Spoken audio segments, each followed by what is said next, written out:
Olá, eu irei aqui falar sobre o meu livro Entre os Luminares da Intuição e como eu cheguei a publicar esse livro, como é que foi isso, né? Está aqui, Entre os Luminares da Intuição, né? Coletânea de aforismos e pensamentos, né? E reflexões. Foi publicado no ano de 2017. Eu vou disponibilizar aí abaixo o link para o Clube de Autores, né? Onde ele se encontra disponibilizado. Pois bem, esse livro é Entre os Luminares da Intuição, publicado em 2017, mas a maioria das coisas escritas nele não foram feitas no ano de 2017. Foram feitas entre 2015 e 2017. Né? Agora, o que esse livro ele trata, né? E como é que foi isso? Veja só. Entre os luminares da intuição, né? São pensamentos, reflexões, aforismos que eu fiz com relação a vários assuntos, né? E houve um momento, né, que fez com que eu começasse a escrever sobre isso aí. Aí eu vou contar como é que foi digamos, essa parte pretérita, né? Tipo, fosse uma espécie de preparo que eu comecei a escrever textos, né, de uma linha metafísica, poderia-se dizer, né? Porque aqui há toda uma condução metafísica na maneira de escrever, porque até não dizer um pouco mística em alguns trechos, né, alguns assuntos, como por exemplo, aqui fala sobre a intuição dos reinos suprafísicos, né? É o título de um aforismo. O absoluto, a totalidade inacabada, né? Outro título, a integridade perceptível, né?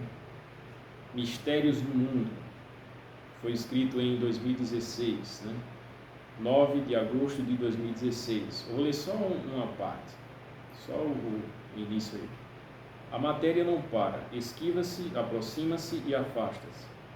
Ela muda, corrói-se e funde-se pelos esconderijos do tempo.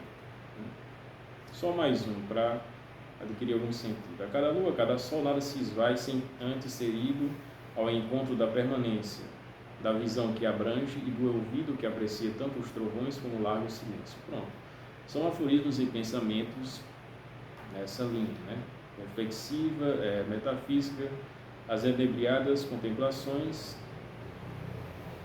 provérbios, o retorno do derradeiro sol, que é uma meditação escatológica, há um simbolismo por trás disso aí. Meditação 1, os 3 aforismos. Linguagem, pensamento, consciência. Antes da linguagem, vem os córregos do pensamento. Antes de todos os pensamentos, um oceano chamado consciência. E antes dela, um vazio, um espaço sem fim, apenas com um indicativo de que todas as possibilidades por si mesmas são um nada perante o Espírito Etéreo. Aí outros, como aqui no reino invisível, né?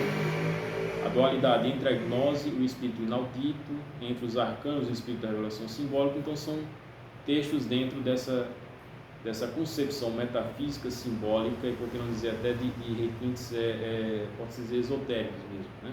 Mas como é que foi isso, né? Veja só. Entre o 2012 e 2015, né? Embora já tivesse leituras acerca dos assuntos que eu vou aqui falar, né? Mas eu comecei, digamos assim, a intensificar, né, as minhas leituras nesse campo da metafísica, filosofia, né? Aí eu comprei livros de Leibniz, né, Descartes, Kant eu já tinha, né, Immanuel Kant, né, filósofo do iluminismo. Posso dizer que é um dos principais, né, do que se define como a era moderna, né? Aí filósofos medievais, São Tomás de Aquino, São Alberto Magno, Duns Scott, né? A escolástica, né? A escolástica ibérica, também cheguei a ler alguma coisa. Comecei a ler também sobre filósofos daqui do Brasil também, né, como o Mário Ferreira dos Santos, que, embora hoje muitas pessoas já saibam, né, assim, quem é o Mário Ferreira dos Santos, mas até um tempo desse pouco se falava nele, né? Aí Vicente Costa Silva, Newton da Costa é na parte de lógica, né? A lógica para consistente. Como eu sempre tive interesse na área de matemática, a lógica para consistente eu já conhecia, só que eu não tinha ainda lido esse material no escopo mais amplo, assim, dentro da como é que o desenvolvimento da lógica para consistente foi feito, né? E outros, né, aqui do Brasil, né, porque o Brasil, assim, tem Farias Brito, né, que é um filósofo do Ceará, né, vários, assim, no Brasil que muitos não conhecem, né, por outras razões que não cabe aqui eu tecer, né. E eu lia também, embora não considere propriamente um filósofo, e também não significa que eu concorde com o que ele dizia, mas havia muitas coisas que transpareciam relevância, né? Do ponto de vista de pesquisa, né? Do ponto de vista de conhecer outros autores, que foi o próprio Olavo de Carvalho, né? Embora eu não concordasse com algumas coisas, né? Porque não se pode também cair no equívoco, né, de que ou você acata tudo que um autor diz ou você nega. Não é assim, não é uma relação mutuamente exclusiva, né? Havia algumas coisas que eu considerava relevantes, né, para mim, enquanto outras coisas não, né? E eu considerava mais relevante quando eles falavam algo acerca da parte da filosofia mesmo, e dentro dessa parte também esotérica, que ele tem um passado voltado a isso, né? Eu comecei até a ler várias coisas acerca desses assuntos. E com o tempo eu comecei a escrever espontaneamente várias coisas, né, dentro dessa linha metafísica aqui, né? Aí também eu cheguei a ler, depois dessa parte da metafísica, eu comecei a ler sobre a parte mais do esoterismo, né? Aí veio Eliphas Levi, Stanislas de Guaita, né? A própria Helena Blavatsky, né? Embora eu não simpatizasse tanto com a teosofia de Blavatsky.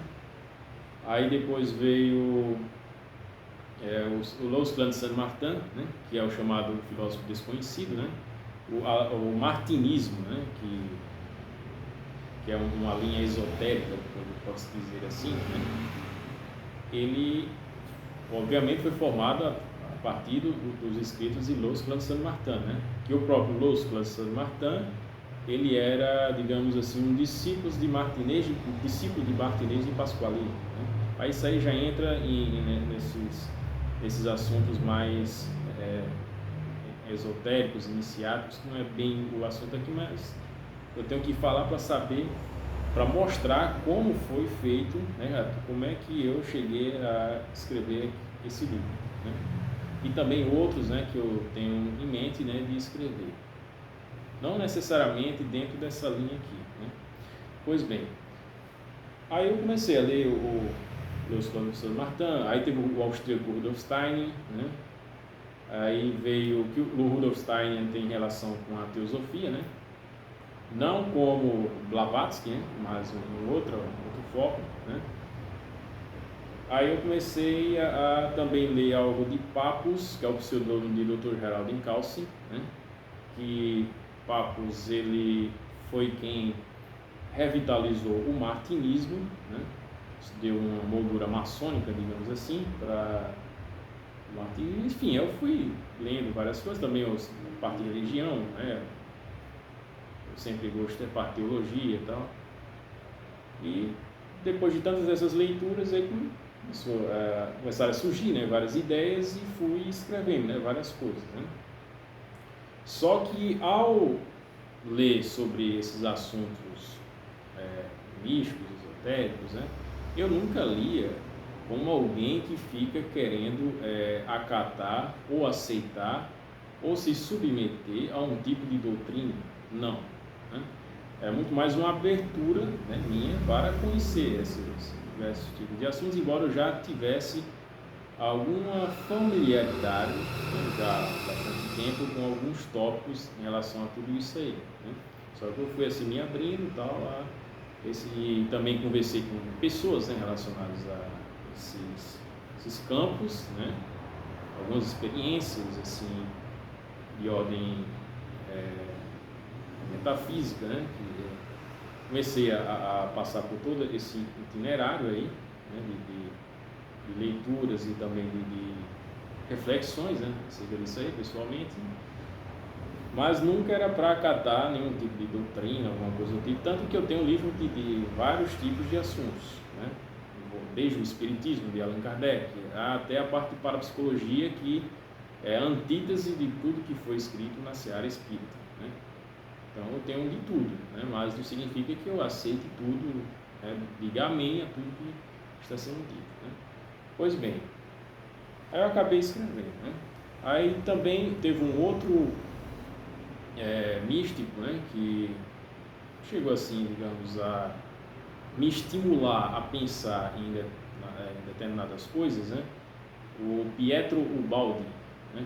Pietro Ubaldi, ele nasceu na Itália, né? E veio aqui para o Brasil. Não posso considerar ele como um espírita, mas como um espiritualista, né? Aí também tem vários livros dele aí na internet, que é muita coisa aí, embora não seja tão conhecido, né? E fui, né? Após todas essas leituras, eu fui escrevendo várias coisas, né, de natureza metafísica, né? Posso dizer que tudo isso aí serviu como influência para que eu escrevesse esse livro, né? Então esse livro ele é uma compilação, ele pega tudo aquilo que eu escrevia, publicava no Recanto das Letras, né? Muita coisa que foi publicada no Recanto das Letras e também nos meus blogs, embora hoje eu praticamente não escreva nada. Nos blogs eu até encerrei, né? E no Recanto das Letras eu tenho a minha conta e eu pretendo ainda retornar para a publicação de alguns textos, né? E eu estava até também escrevendo um outro livro dentro dessa linha do Entre os Luminares da Intuição, né? No estilo de aforismos e pensamentos, só que eu não cheguei a concluir e tem várias coisas ainda que eu preciso rever, né? E publiquei, né, em 2017, publiquei autores, né?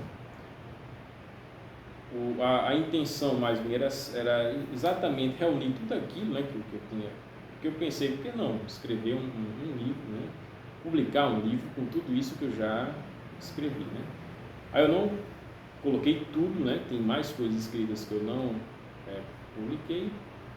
E aí aproveitei e fiz o livro, né? Desde da capa, né? Tudo, né? Não tive nenhum tipo de auxílio quanto a isso, né? E o Clube de Autores, né? Que disponibiliza o material, né? Quem tiver algum interesse é só acessar. E com relação a um outro texto aqui, porque de todos os pensamentos, aforismos e reflexões que existem aqui, tem 2 textos que eu considero como, ou melhor, 3, né? Que eu considero como textos de grande relevância para o Entre os Luminares da Intuição, que é O Reino das Analogias Superiores às Palavras Sem os Véus, né? E a Consciência, a Existência enquanto Única e Una, né? No texto O Reino das Analogias Superiores às Palavras Sem os Véus, que foi até publicado no Recanto das Letras, né, no dia 19 de agosto de 2016, né, eu começo o seguinte, que a linguagem discursiva surte as noções apreendidas pelo crivo da justificação, da complementação sintática. Na mecânica algébrica dos véus da sintaxe de sim junto tá sem ordenar, que é a etimologia, mediante níveis de interpolação lógica que por ora condensam e delineiam em agudo espírito as nossas percepções, por ora, em alguns instantes, colocam-nos por gravidade na obtusidade das vagas especulações. Né? Nenhum método operativo do raciocínio discursivo poderá reproduzir a completude significativa de um único objeto. Poderá apenas elencar as notificações de alguma perspectiva real, alcochoadas pelas nossas condições naturais e pelas intuições compatíveis à situação, bem como as encaixando nos fluxos expressivos de que depende o grão êxito de toda a transmissão de ideias. Com essa propensão, estabelecemos uma dívida com a inteligência analógica e os vislumbres dos reinos superiores da percepção. Aí eu vou citar aqui uma parte de Mateus, né? O Evangelho segundo São Mateus, né? Capítulo 13, versículo 10. Em Mateus, né? Capítulo 13, versículo 10, os discípulos perguntam: por que falas ao povo por parábolas? Em seguida, eis a resposta do Mestre: a vocês foi dado o conhecimento dos mistérios do reino dos céus, mas a eles não. Aqui, basicamente, nesse texto, eu procuro, de uma maneira simplificada, né, querer dizer o seguinte, que uma coisa é a nossa linguagem discursiva, né, o modo nosso operar discursivo. Outra coisa é o domínio da percepção. Né? E o que eu tenho notado, né, e que também vários desses autores que eu citei, eles chegaram também a notar, mas não com tanta, assim, com o intuito de querer desvendar algo relacionado a isso, né? Mas acaba citando, é que atualmente, principalmente da época moderna, da idade moderna, da era contemporânea, a capacidade simbólica, né, que as pessoas podem compreender como metafórica. Eu diria que a compreensão metafórica é apenas uma face da capacidade simbólica, né, de interpretação do mundo. Né? Essa capacidade simbólica do homem, né, que ela é intrínseca, né, à sua inteligência, né, porque a partir do momento que o homem começou a observar a maneira como a natureza se comporta, a maneira como determinadas coisas se revelam, né, ele aí acabou utilizando a analogia, né, a analogia, né, ou seja, ele começou a expressar ideias, expressar aspectos, né, do domínio da razão no início a partir de analogias, a partir de comparações com aquilo que se revelava na realidade natural. Né? E se você for investigar a própria origem do alfabeto, você vê que tem uma relação com esse aspecto analógico. Né? E com o passar do tempo, né, principalmente na era moderna, com o excesso, né, do uso da linguagem discursiva, né, porque antes da imprensa de Gutenberg, né, não havia textos, né, tal como nós conhecemos assim de um modo tão difuso. Né? Boa parte da sociedade europeia era analfabeta, né? E os livros estavam sobre o poder, né, da igreja, né, das pessoas que na época, né, era a única instituição que naquele momento estava prezando, né, pela cultura, né, pelo livro, né, pelo estudo, né, porque sem a igreja, é até outro assunto, não haveria a civilização ocidental, né, mas isso aí é outro assunto, enfim. Então, com a imprensa de Gutenberg, isso começa a ficar difundido.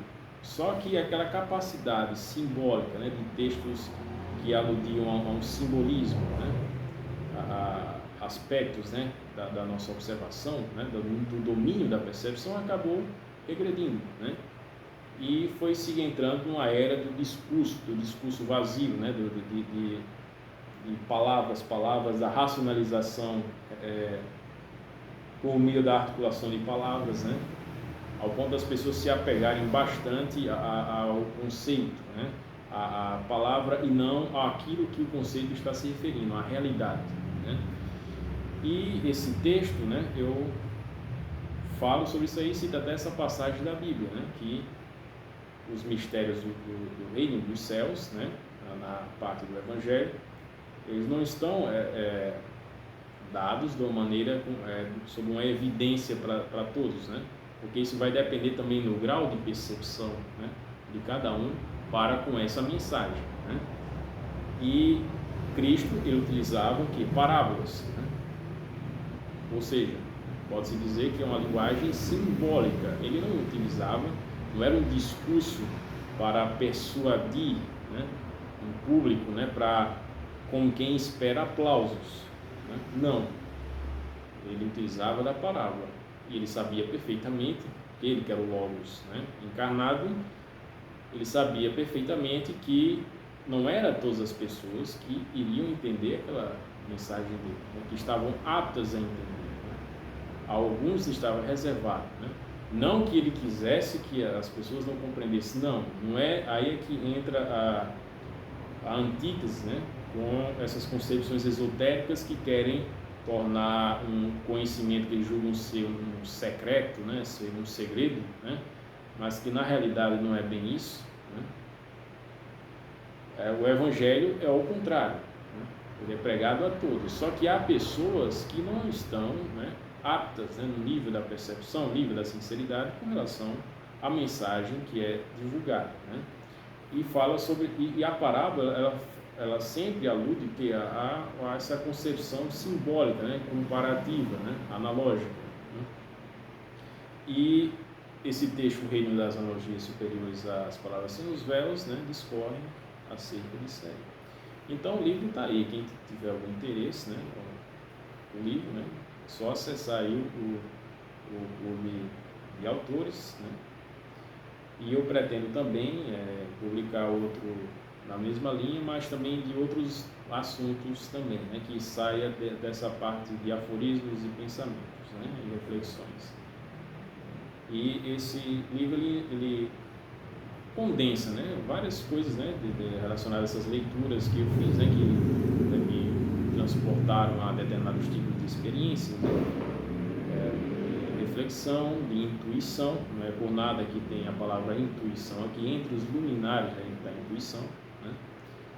Enfim, então esse é o tema do vídeo, né, sobre o livro Entre os Luminares da Intuição.